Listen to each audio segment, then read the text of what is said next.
Hello and welcome. Before we start, please make sure to subscribe to our YouTube channel for news and updates.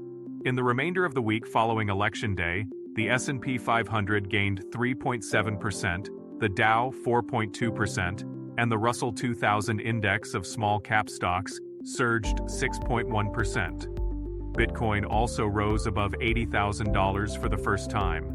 Even though this sudden jump in markets is positive for portfolios, it's always important to stay disciplined by maintaining a long-term perspective and focusing on fundamentals. Valuations are above historical averages. The next administration will inherit strong economic tailwinds. Rising prices resulted from supply chain disruptions during the pandemic and the significant government stimulus that followed. These shocks to the system have faded as inflation has fallen back toward 2%, prompting the Fed to cut rates, which supports the economy. History shows that markets can move back and forth between extremes as investors overreact to positive and negative events. While the past is no guarantee of the future, this goes to show that the market never moves up in a straight line, despite how positive the situation may seem at the time. Higher valuations correspond to lower expected returns.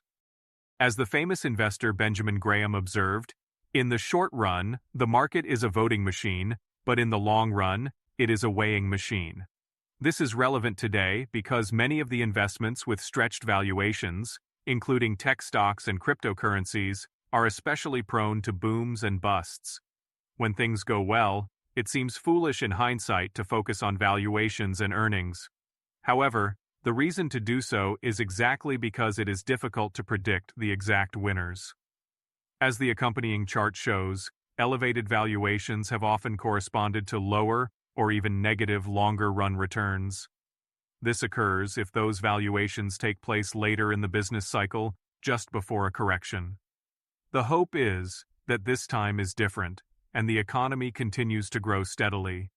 But even in that scenario, markets that are rallying ahead of fundamentals could mean that returns are pulled forward.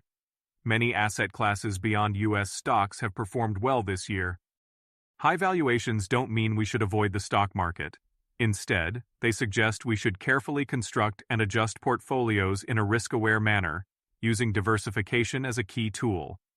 The accompanying chart shows that while U.S. stocks have performed well this year, many other asset classes have generated positive returns too. Perhaps most importantly, long-term fundamentals suggest that the trends are still moving in the right direction. Corporate earnings have shown steady growth in recent quarters, and GDP figures have been surprisingly strong. The Federal Reserve also implemented its second rate cut of the cycle after the election, lowering the Fed funds rate by 25 basis points to a target range of 4.5% to 4.75%. In its official statement, the central bank acknowledged evolving labor market dynamics, noting that conditions have generally eased while unemployment, though higher, remains at historically low levels. It highlighted that while inflation has eased substantially and the economy remains strong overall, labor market conditions have moderated compared to pre-pandemic levels. During the post-meeting press conference, Fed Chair Powell presented a balanced view of the economic landscape, emphasizing both progress and continued vigilance. Your portfolio should be viewed in the same manner, balancing progress and vigilance. The bottom line? Slower-moving economic trends are what drive financial success for long-term investors, not the short-term market movements over a few days or weeks. As 2016 to 2020 demonstrates, it's important for investors to maintain portfolios that can take advantage of market rallies while also protecting against periods of uncertainty. Thank you for listening. For additional information, please visit mraadvisory.com.